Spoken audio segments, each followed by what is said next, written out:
Baik, Ibu Bapak Saudara kasih dalam Tuhan Yesus, terima kasih juga ini kali yang kedua ya saya di tempat ini. Saya bersyukur saya boleh ada di tempat ini untuk memuliakan nama Tuhan, melayani pekerjaan Tuhan.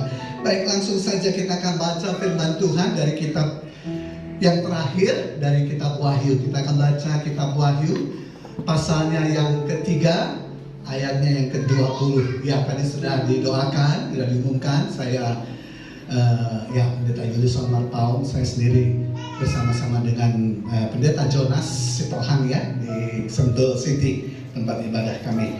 Saya tinggal di Parung. Baik, kita buka Wahyu 3 ayat 21 ayat saja. Puji Tuhan. Yuk kita baca bersama-sama. Kita baca bersama-sama firman Tuhan ini. Oke, semua sudah siap? Yang siap katakan amin. Amin. Puji Tuhan. Ya, mari kita baca 2, 3. Lihat, aku berdiri di muka pintu dan mengetok. Jikalau ada orang yang mendengar suaraku dan membukakan pintu, aku akan masuk mendapatkannya, dan aku makan bersama-sama dengan dia, dan ia bersama-sama dengan aku. Wow. Saudara pernah melihat sebuah lukisan ya, di mana Yesus menggedor sebuah pintu? Pernah lihat ya? Mungkin kalau nggak di rumah-rumah ya minimal di toko buku rohani ada ya. Saya juga punya gitu. Yesus sedang mengetuk pintu. Saudara kasihlah Tuhan Yesus. Mari kita mau lihat apa sih makna arti itu. Mungkin secara sepintas Ibu Bapak Saudara kasih sudah mengerti. Tetapi mari kita mau lebih dalam lagi mengerti ini. Nah, saya mau katakan begini Saudara kasih, sebelum kita masuk ke dalam ayat pokoknya itu, kita tahu bahwa mengikuti Tuhan itu pasti ada proses. Betul ya? Ada proses. Saudara nggak bisa hanya menerima Yesus lahir baru, menerima Yesus saat itu sudah berhenti di situ. Nah, ya, mengikut Yesus itu harus ada prosesnya. Minimal ada di Lukas 9 ayat 23 yang mengatakan setiap orang yang mau mengikut aku, dia harus apa? Dia memikul salib, dia menyangkal diri, memikul salib, baru mengikut aku. Ya, nah inilah proses. Kemudian hal yang kedua yang saya mau katakan bahwa mengikut Yesus atau bersama dengan Yesus pasti ada imbal balik, pasti ada kerjasama. Hari ini kita belajar bagaimana kerjasama dengan Tuhan, saudara sesuai temanya. Kerjasama dengan Tuhan artinya begini, sama seperti kita mengadakan kerjasama, mirip-mirip lah. Kita mau bikin perjanjian, betul saudara kasih ya. Saya rasa di sini adalah beberapa orang pun kita di sini yang mungkin sebagai penyewa rumah atau penyewa ruko, ada kerjasama ya, sewa menyewa atau apa kerjasama yang lain. Ada bagian kita, ada bagian pihak yang pertama atau kedua, ya, ada bagian masing-masing. Dan saya percaya saudara kekasih, inisiatif boleh datang dari Tuhan. Tetapi mari kita melihat, saya mau berbagi bahwa ada kerjasama kita dengan Tuhan, ada bagian Tuhan, dan ada juga bagian kita yang harus kita lakukan. Amin. Saudara kasih dalam Tuhan Yesus. Saya mengatakan begini, bagian Tuhan ya adalah menginisiasi. Inisiatif datang dari Tuhan. Bukan saudara yang memilih Tuhan, tapi Tuhan yang memilih saudara dan saya. Amin. Dan inilah satu-satunya menurut saya yang paling membedakan kita dengan agama. Agama adalah upaya manusia mencari Tuhan. Agama adalah upaya bagaimana kita menyenangkan hati Tuhan. Kalau saudara masih dibatasi itu, saudara kasih, saudara tidak lebih dari orang yang beragama Kristen. Tetapi dengan baik, kekristenan adalah bukan sekedar relation, bukan sekedar religion, tetapi itu bicara relation, hubungan. Dan yang lebih istimewa lagi, Tuhan yang mencari saudara dan saya. Amin. Allah yang datang menginisiasi, Dia datang sehingga dikatakan Yohanes 3:16 ya, cari dahulu kerajaan Allah serta kebenarannya ya. Begitu besar kasih Allah akan dunia ini sehingga dikaruniakannya anaknya yang tunggal supaya setiap orang yang percaya padanya tidak binasa, melainkan beroleh hidup yang kekal. Amin. Jadi kekristenan bukan sekedar agama yang mencari-cari Tuhan, bukan. Itu baik, itu bagian kita. Tapi lebih dulu inisiatif dari Tuhan. Tuhanlah yang mencari saudara dan saya. Amin. Demikian juga itu digambarkan di Wahyu 3 ayat 20, saudara kekasih dalam Tuhan Yesus. Wahyu 3 ayat 20 mengatakan bergambar seperti ini. Yesus sedang mengetuk pintu. Dan saya percaya dia sambil memanggil nama orang pemilik pintu itu. Kalau namanya itu nama saya, Yulison saya, maka dia ngetuk pintu hati saya, Yulison. Dengan lembut dia memanggil, terus dan terus. Dia berdiri di buka pintu, dia ketuk pintu hati saya, terus. Sampai kapan saudara kekasih dalam Tuhan Yesus? Dia yang memulai. Saudara, dia tidak mengakhiri. Saya percaya dia tidak akan bosan. Waduh, orangnya gak ada nih, saya pulang lah. Enggak, saudara. Sampai kapan?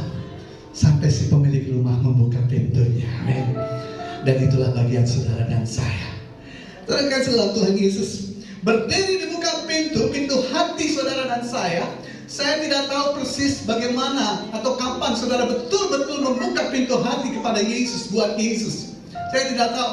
Ini melambangkan seorang yang betul-betul menerima Yesus sebagai Tuhan dan Juru Selamat. Oh no, jangan bicara saudara lahir sebagai orang Kristen. Sorry, saya akan mengatakan bahwa semua orang Kristen pasti diselamatkan. Saudara kalau tidak percaya, nanti baca atau buka YouTube, ya, seorang hamba Tuhan, ya, bahkan membuat semacam pengajaran, judulnya Believers in Hell. Ngeri sekali. Believers, orang yang percaya. Tuhan mau kita lebih dari percaya, amin. Nanti kita belajar di sini. Tuhan tidak mau hanya sekedar, ya aku percaya Yesus itu Tuhan. Iblis pun percaya Yesus Tuhan, saudara. Jangan cukup percaya. Tetapi mari saudara kasih, firman Tuhan ini kepada jemaat di Laodikia yang suam-suam kuku, yang panas tidak, dingin tidak. Saudara baca di ayat-ayat sebelumnya. Ya, saya melihat begini, ini orang sudah kenal Yesus. Jemaat Laodikia sudah mengenal Yesus. Tetapi kenapa firman Tuhan ayat 20 ini datang kepada jemaat di Laodikia yang dikatakan suam-suam kuku ini? Panas enggak, dingin tidak. Tetapi dengar baik saudara kekasih, dia mau berdiri di buka pintu. Dia terus menggedor pintu hati setiap orang yang dipilihnya. Dan itu adalah saudara dan saya. Dan begitu banyak lagi orang-orang anak-anak Tuhan lainnya di seluruh muka bumi ini. Terus dia gedor. Dan saya percaya, karena dia memanggil dan terus mengetuk, dia tidak memaksa. Dia tidak mendobrak pintu itu untuk dia masuk. Saudara tahu, boleh melihat kalau ada gambarnya, barangkali saya punya sebenarnya. Di pintu itu tidak ada gagang dari luar, saudara. Tidak ada gagang dari luar. Pintu itu hanya bisa dibuka dari dalam. Dan itulah gambaran. Yesus hanya bisa masuk apabila saudara memperkenankannya. Amin. Hanya apabila saudara dengan rindu membukanya. Dengar baik saudara kekasih dalam Tuhan Yesus. Tuhan yang memilih setiap pintu hati dengan tidak memaksa masuk. Bagian Tuhan ini terus dan terus dilakukannya. Sampai si pemilik pintu, si pemilik rumah itu membuka pintu hatinya dengan sungguh. Kekasih dalam Tuhan Yesus, kalau firman Tuhan hanya sampai di sini dia masuk, saya tidak peduli. Saya tidak bangga dengan Yesus. Tetapi apa yang dikatakan Yesus selanjutnya di Wahyu 3 ayat 20 ini, hanya saya mau katakan lebih dulu bagian kita tadi. Bagian kita pertama dikatakan begini, ya. Bagian kita sesuai dengan jemaat, ya, yang memang sudah dikatakan sudah mengenal Yesus, namun suam-suam kuku. Pertama, apa yang Yesus katakan di sini, ya, aku berdiri di buka pintu dan mengetuk. Jikalau ada orang yang mendengar suaraku, ini yang pertama kali mendengar, saudara. Bagian kita adalah mendengar suara Tuhan. Saudara kasih, saya lahir, ya, di kota Jakarta, ya, hampir 60 tahun yang lalu, ya. Saya lahir dari seorang bapak Sintua di HKBP, orang Batak. Ada kepala saya di sini, Pak Pardede tadi mana? Nah, puji Tuhan, ya, pasti ngerti. Sintua itu majelis, ya, majelis di gereja. Ibu saya juga. Tapi saudara tahu, saya umur 36 tahun baru mengenal Yesus. Selama 36 tahun hidup saya sia-sia. 36 tahun, umur 36 tahun di tahun 97 itulah saya mendengar Yesus memanggil, mengetuk pintu hati saya. Dan di situ saya mendengar. Sebenarnya saudara, dari kecil saya sudah mendengar. Dari sekolah minggu, terus masuk remaja, masuk Naposo Bulung, ya, di HKBP. Saya mendengar, tetapi saya belum membuka pintu. Beda, saudara. Mendengar itu penting. Bahkan firman Tuhan katakan iman timbul dari pendengaran akan firman Tuhan. Ya. Kenapa kita jarang sekali mendengar firman Tuhan dengan sungguh-sungguh? Karena saya rasakan bahwa lebih banyak kita mendengar apa kata dunia. Kita mendengar apa kata agama. Kita mendengar apa kata orang. Kita mendengar apa kata orang-orang bijak. Tidak salah saudara kekasih, saudara membaca filsafat, kata-kata orang bijak, nasihat-nasihat orang bijak. Tetapi saya mengatakan bahwa itu tidak ada dalam firman Tuhan yang mengatakan iman timbul dari pendengaran akan firman Tuhan. Ya saudara perlukan dengar firman Tuhan, amin.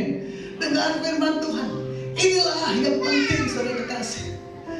Mendengar juga kalau bahasa Inggris ya bagi saya itu dibedakan ya antara hearing, dengar aja, itu masuk kiri, keluar kanan, biasanya begitu, ya, hanya mendengar. Tetapi saya percaya ketika Yesus memulai dengan kalimat ini, lihat, behold, perhatikan. Itu berarti Tuhan tidak hanya minta dia mendengar, kita mendengar, tetapi memperhatikan.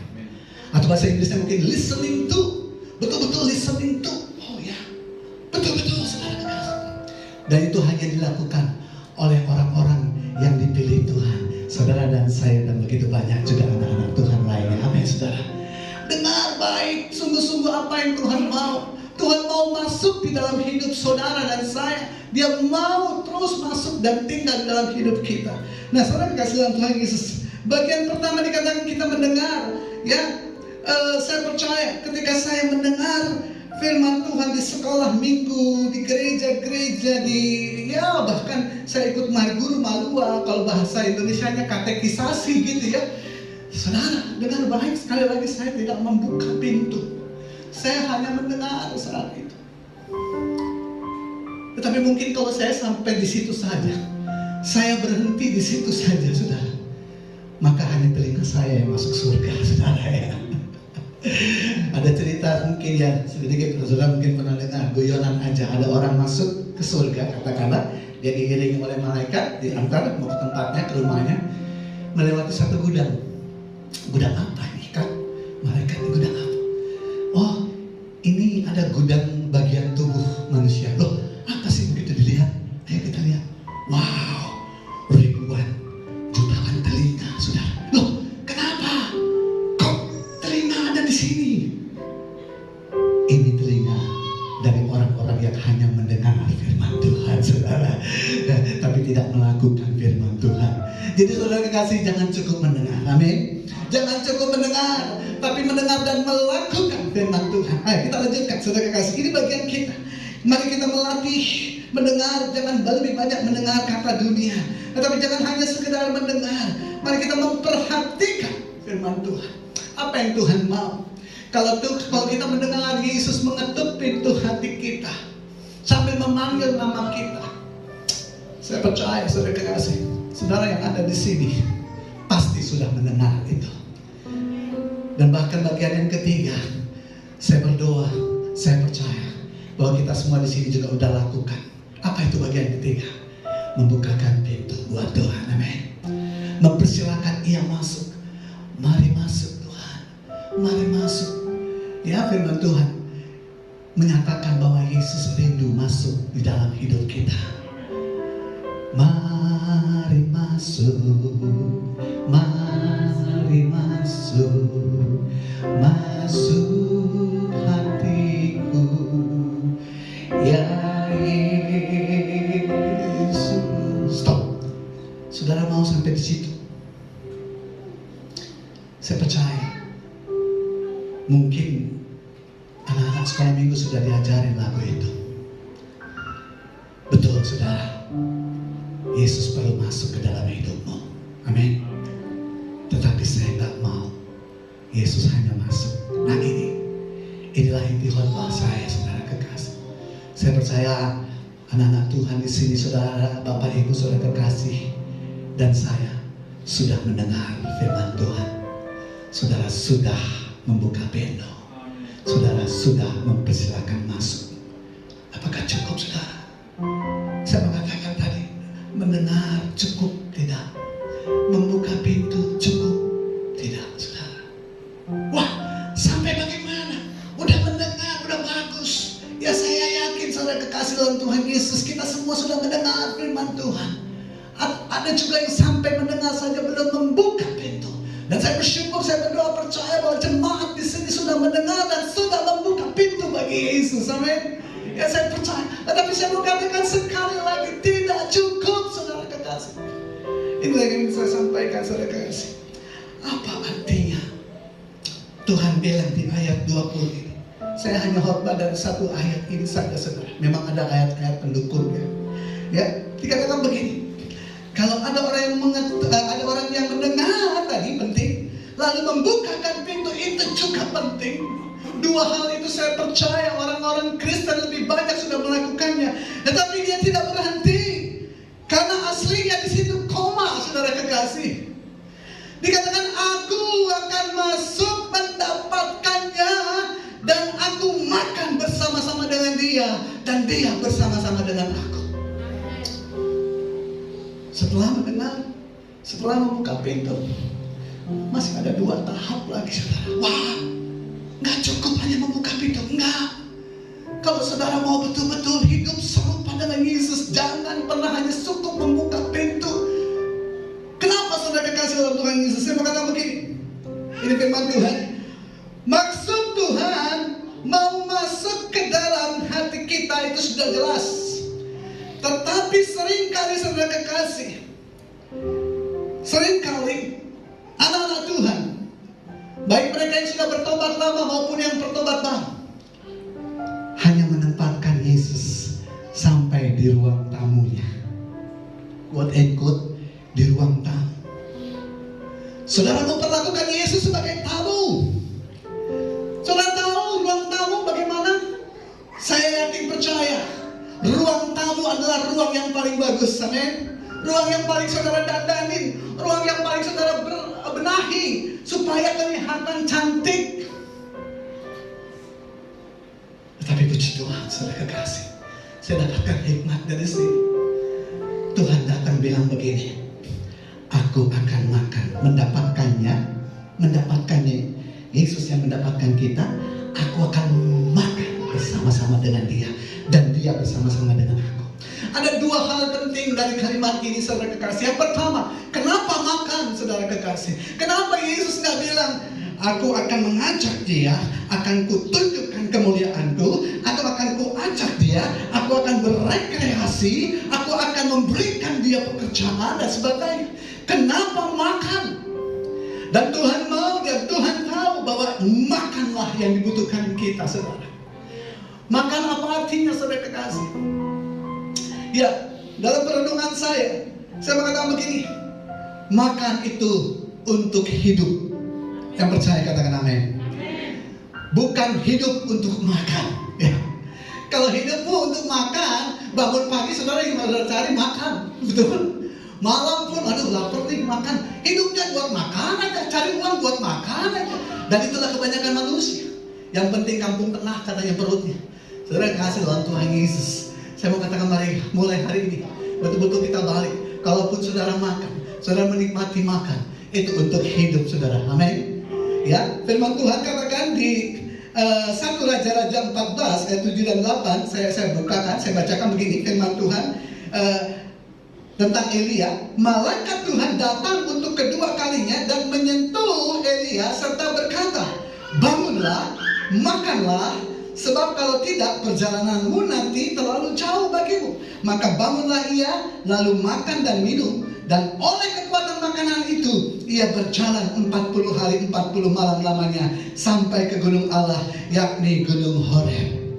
Makan di sini saudara kekasih dalam Tuhan Yesus adalah buat kekuatan jasmani kita untuk melayani pekerjaan Tuhan. Sampai kapan? Sampai kita tiba di gunungnya Allah, gunung Horeb, sampai kita tiba pada kemuliaannya Allah.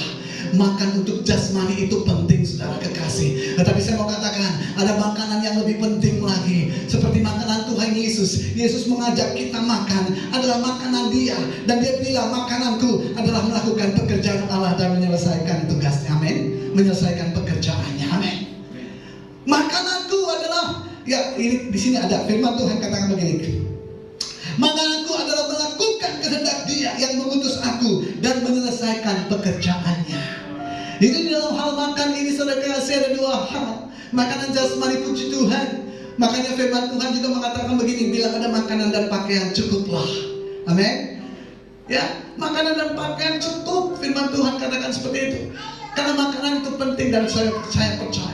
Makanan adalah kebutuhan pokok kita. Sesuai dengan firman Tuhan Filipi 4 ayat 19 juga mengatakan, Allahku akan memenuhi semua kebutuhan kita. Amin. Dan tidak seorang pun dari anak-anak Tuhan yang tidak makan. Puji Tuhan. Saudara kekasih dalam Tuhan Yesus, makanan rohani yang kedua ini pun saudara kekasih, saya mengatakan ini jauh lebih penting daripada makanan jasmani. Saya percaya, betul, saya nggak munafik, makanan jasmani itu penting. Tetapi saudara kekasih, kita dilatih untuk kadang berpuasa. Mohon maaf, saya nggak tahu di sini kapan berpuasanya. Ya kalau saya baru ngajar 40 hari, 5 hari sebelum Lebaran, 5 hari sebelum puasanya orang Kedar sampai dengan 5 hari sesudah. Berarti total 40 hari saudara ya. Puasa, kita belajar latih makanan jasmani kita berhenti. Mungkin sampai jam 3, ada yang bisa sampai jam 5 dan sebagainya.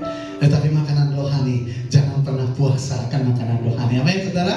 Makanan rohani adalah dikatakan tadi melakukan kehendak Dia yang mengutus aku, kata Yesus. Kita pun juga harus melakukan makanan rohani supaya tubuh rohani kita jauh lebih kuat daripada tubuh jasmani kita. Amin.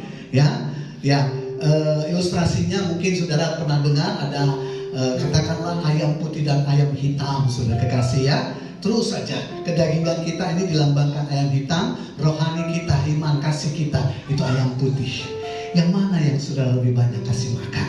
Itulah yang lebih kuat. Amin. Ya, ayam putih yang kuat, saudara senang baca firman, saudara senang memuji Tuhan, bersaat teduh, memberitakan Injil dan sebagainya, melakukan semua kehendak Tuhan.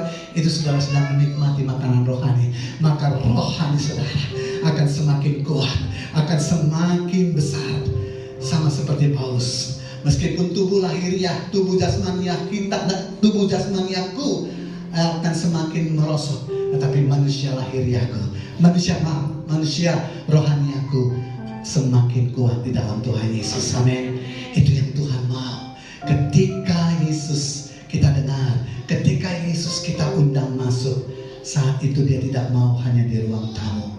Dia mau masuk ke ruang makanmu, karena Dia mau makan. Ruang makan itu bukan saja untuk makan, tetapi ruang makan juga seringkali menggambarkan ruang makan itu dekat dengan dapur. Ini mohon maaf, umumnya begitu ya, kebanyakan. Dan dapur adalah tempat yang paling kotor di antara rumah kita biasanya. Waduh, banyak tumpahan kuah lah, apalah segala nasi lah, apa segala macam. Dapur tempat yang paling kotor. Dan Tuhan mau lihat itu di dalam hidup saudara.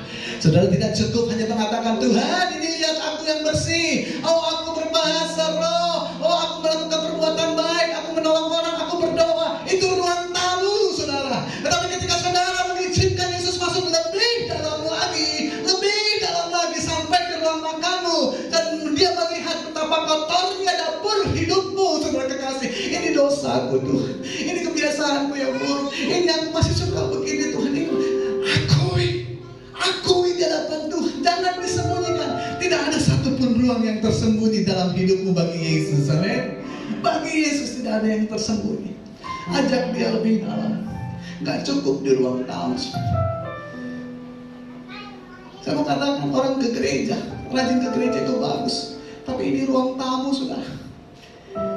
Kalau saudara mau masuk, mau saudara mengundang Yesus masuk ke ruang pribadimu, privately. Gak ada orang yang menganggap tamunya masuk ke ruang makan. Biasanya orang yang diajak makan itu keluarga. Biasanya orang yang diajak makan ke dalam itu orang-orang yang dekat, yang karib. Dan Yesus mau diperlakukan seperti itu. Yesus mau kita mengajak Dia lebih dalam lagi, masuk ke dalam ruang hidup kita yang terdalam. Saudara mengerti sampai saat ini? Sampai di sini saudara paham? Mari lebih lagi saudara. Jangan cukup puas saudara bergereja. Ini masih ruang tamu, saya mau katakan. Tetapi ketika saudara mengajak Dia ke ruang makan lebih dalam lagi, ku rindu Kau Tuhan, lebih dari segala yang ada. Lebih dalam lah, masuk lebih dalam. Sampai Ia temukan, Ia melihat apa yang saudara mau serahkan kepadanya. Terus bina hubungan intim dengan Tuhan. bina hubungan intim lebih dalam.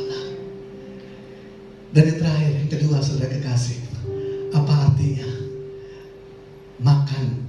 Dalam arti aku bersama-sama dengan dia dan dia bersama-sama dengan aku. Saudara kekasih dalam Tuhan Yesus, saya nggak ngerti awalnya apa ini. Ya, kalau saya dengan seseorang, ya dengan siapapun lah, ya, saya dengan umpamanya saya dengan Pak Dede jalan satu lift, berarti saat itu Pak Dede sama dengan saya dong, ya, nggak perlu diulang, nggak perlu dikasih tahu. Saya makan bersama Pak Dede, ya saat itu Pak Dede juga makan bersama saya. Tidak ada yang perlu diulang. Tetapi Yesus memulangnya. Aku akan makan bersama-sama dengan dia dan dia bersama-sama dengan aku. Apa ini maknanya? Saya buka di kamus, nggak ada, saudara. Saya buka di ensiklopedia Alkitab, nggak ada, saudara. Saya baca di renungan-renungan, bahkan saya di YouTube cari khotbah Wahyu 3 ayat 20, nggak ada yang menjelaskan ini, saudara. Saya nggak ngerti Tuhan, saya nyerah, nggak ngerti. Tapi terus saya berdoa dan berdoa dan berdoa. Saya kasih hikmat, saudara kekasih. Hikmatnya adalah seperti ini, saudara. Ya, saya tahu setiap kita boleh punya hikmat. Kalau saudara mengartikan lain, tidak apa-apa. Tetapi yang saya dapatkan, saya artikan begini. Ketika Yesus bilang, aku bersama-sama dengan dia dan dia bersama-sama dengan aku, sebenarnya Yesus sedang berbicara kesetaraan. Aku dan engkau setara. Aku dan engkau adalah sama. Aku dan engkau adalah satu. Jadi Tuhan tidak mengatakan ada dominasi bahwa aku loh yang mengajak engkau. Enggak. Tuhan mau kita juga sama seperti dia. Seperti lagu yang kita nyanyikan juga tadi. Aku mau sepertimu Yesus. Aku mau seperti aku sudah dibentuk seperti dia. Dan inilah tujuan hidup. Tujuan Yesus datang ke muka bumi ini. Saya yakin di Roma 8 ayat 29. Kebanyakan kita senang sama Roma 8 ayat 28-nya. Tetapi saya senang Roma 8 ayat 29. Apa sih katanya firman Tuhan katakan seperti ini, saudara? Roma 8 ayat 29, ya bisa juga dibuka, ditayangkan kalau di medianya, multimedia. Sebab semua orang yang dipilihnya dari semula, mereka juga ditentukannya dari semula untuk menjadi serupa dengan gambar anaknya, supaya ia anaknya itu menjadi yang sulung di antara banyak saudara. Saudara kasih dalam Tuhan Yesus, aku bersama-sama dengan dia dan dia bersama-sama dengan aku. Saya maknakan, saya mendapat hikmat bahwa Tuhan mau kita setara, serupa, segambar dengan dia. Seperti Kejadian 1 ayat 26, ketika Tuhan bilang, mari kita jadikan manusia yang serupa dengan gambar kita. Bayangkan saudara kekasih, kalau kita serupa dengan Yesus, kita segambar dengan Yesus, kita memiliki kasih Yesus, kita memiliki kuasa Yesus. Sekali lagi Tuhan bilang serupa, aku bersama dia dan dia bersama dengan aku. Itu memiliki keterkaitan, saudara kekasih. Keterkaitan bicara saling. Dia tidak dominan bahwa hanya dia, tetapi aku mau engkau juga melakukan seperti yang aku lakukan. Ada saling keterbukaan, saling mengasihi, saling terikat, saling bergantung. Dan inilah yang saya bilang kerja sama dengan Allah. Kita menjadi satu dengan Allah, saudara kekasih. Kemarin dalam satu ibadah saya mau bilang begini, ada orang, wah bagaimana mungkin kita bisa menjadi sama ada satu dosa sama sekali nggak berdosa, mana mungkin? Kita kan bukan malaikat. Dia bilang gitu, saya ketawa saudara. Hei, tunggu, ngapain saudara mau jadi sama dengan malaikat? Kita kan bukan malaikat. Hei, malaikat itu di bawah kita. Makhluk ciptaan yang serupa dengan gambar Allah adalah kita. Amin, saudara. Kita yang serupa dengan gambar Allah. Jangan mau seperti malaikat. Malaikat gak bisa memenangkan jiwa seperti di bumi ini, seperti yang saudara dan saya lakukan. Kitalah yang melakukan pekerjaan Tuhan di bumi ini. Ya betul, malaikat memang disuruh menjaga kita, menolong kita. Betul, fungsi peranan malaikat. Tapi saya gak mau menjadi serupa dengan malaikat. Saya mau serupa dengan gambar Kristus. Amin. Saya mau serupa dengan gambar dia. Dan ini inilah Roma 8 ayat 29 yang menggenapi tujuan Yesus datang ke bumi ini, supaya Kejadian 1 ayat 26, yaitu engkau, saudara dan saya kembali menjadi serupa dengan gambarnya. Amin, saudara. Puji Tuhan. Firman Tuhan mengingatkan kita, saudara kekasih, ya, supaya ada kesetaraan, ada tindakan saling, ya. Yohanes 15 ayat 4a, ya, mengatakan begini, tinggallah di dalam aku dan aku di dalam engkau. Ini kan juga sesuatu yang membingungkan, ya. Bagaimana mungkin kita di dalam gedung Mall Cimanggis, tapi Mall Cimanggis di dalam kita? Nggak ada, nggak bisa, tetapi di dalam Yesus bisa, saudara. Amin. Dia tidak mendominasi hanya Yesus yang tinggal di dalam kita, tetapi kita juga tinggal di dalam Yesus. Itu berupa keterikatan, keterkaitan. Saya mau bilang, nggak cukup hanya dekat dengan Yesus, tetapi saudara perlu melekat. Betul? Habis dekat, melekat. Tidak cukup dekat, saudara. Tidak cukup hanya dekat. Tidak cukup hanya melekat. Tetapi ada satu kata yang saya mau, dan ini memang katanya tidak populer. Selain dekat, saudara perlu melekat, dan saudara perlu berserikat. Amin. Berserikat itu kalau saudara buka di kamus, itu apa tujuanmu, itu juga tujuanku. Apapun visimu, itu visiku. Menjadi satu, betul-betul berserikat. Dekat, melekat, dan berserikat. Puji Tuhan. Tuhan Yesus memberkati. Haleluya. Ya, bagaimana Tuhan kita? Saya mengusulkan juga, mari kita berdoa.